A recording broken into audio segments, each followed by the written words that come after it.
अरे दैया ये क्या हुआ।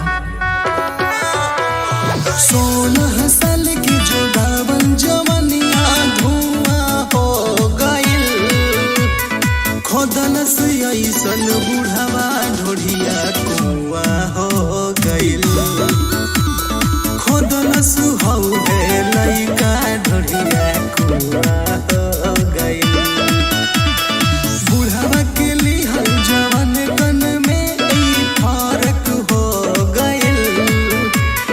खोदलस ऐसन बुढ़ावा ढोढ़िया कुआं हो गइल।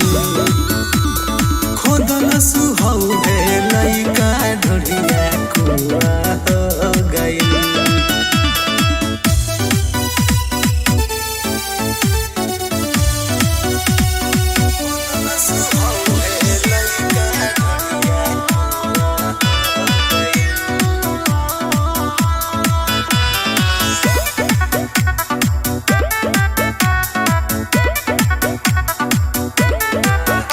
बर्दाश्त करी रोज रतिया के मुझे याद करी ओ बूढ़ा के।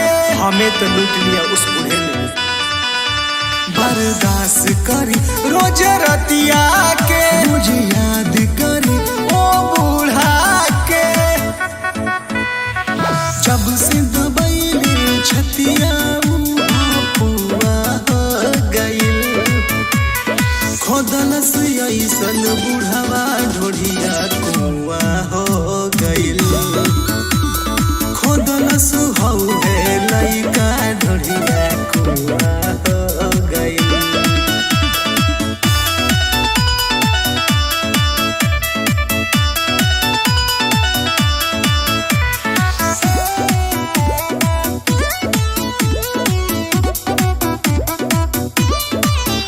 खटी टूट गई ओ रतिया के दिल दे दिहनी ओ बूढ़ा के।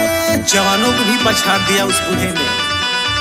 खटी टूट गई ओ रतिया के दिल दे दिहनी ओ बूढ़ा के। राजा गोवर्धन हरिंदर के ही दुआ हो गइल। खोदलस ऐसन बुढ़ावा ढोढ़िया कुआं हो गइल। खोदलस हौ है लइका ढोढ़िया कुआं हो गइल।